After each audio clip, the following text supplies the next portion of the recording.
Catholics believe that the Holy Mother was assumed into heaven, both body and soul. But not many know about the story behind the defining moment when her assumption became a dogma of the Catholic Church, as declared by Pope Pius XII. What convinced the Pope to introduce this dogma was the revelation of a 5-year-old boy named Gilles. Gilles was born in 1944 on the Feast of the Miraculous Medal, and before turning a year old, was diagnosed with meningoencephalitis. At that time, there were no effective treatments to combat this disease. A family friend, who was a nun of the Little Sister of the Poor, decided to help out. She gave his parents a holy card with a relic of Saint Thérèse and an image of Father Brodier, a former missionary in Africa, to place under the little boy's pillow. On the 4th night, the parents found Gilles healed, with normal breathing and without the fever. Interestingly, they found the image of Father Brodier under his pillow, but the image of Saint Thérèse was missing. Only the 2 red threads holding her relic were found after a thorough search. His parents then believed that Saint Thérèse interceded with God for his healing. On the 30th of September in 1947, the Holy Mother appeared to Gilles and asked him to go to a place, known as Espes, where there were news reports of 3 children and a 40-year-old man who had reportedly seen the Holy Mother. The events were soon investigated by the diocese, and on December 12, in 1946, the local bishop disclosed in a private letter his opinion concerning the alleged apparitions of the 3 children and the 40-year-old man, deeming them not worthy of faith and therefore not true. His judgment did not concern Gilles, but he would soon be involved in the affair and associated with the alleged seers. Months later, the bishop published an official judgment suspending any priest who celebrated Mass in Espes.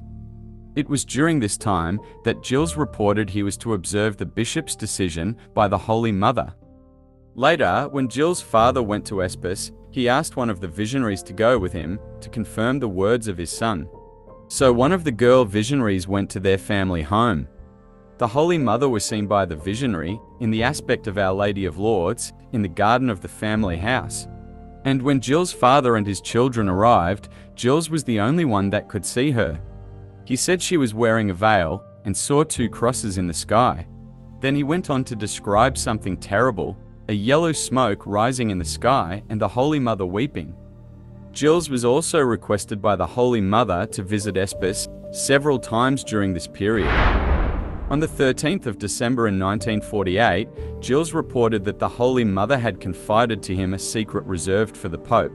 So a first trip for Rome was finally organized, where they were able to meet Pope Pius XII in 1949 on the 12th of December. But Gilles was disappointed he could not reveal the secret to the Pope, as they were in a non-private audience. When the local bishop left the diocese, Monsignor Lewis took over and set up a new commission to evaluate the visionaries from Espes. His conclusions were that the visions were nothing more than hallucinations, excluding any supernatural origin. A second trip was organized for Gilles, but it was initially blocked due to the receipt of a letter which denied the possibility for Gilles to obtain a second audience with the Pope.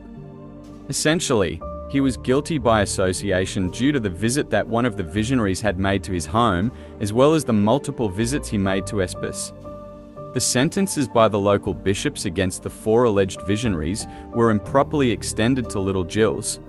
But after various vicissitudes, Gilles and his father finally managed to go to Rome, and the Pope received the little boy in a private audience. Once the message was conveyed to the Pope, Gilles shared the message with several people. The message talked about the Holy Mother not being dead, and that she ascended to heaven in body and soul.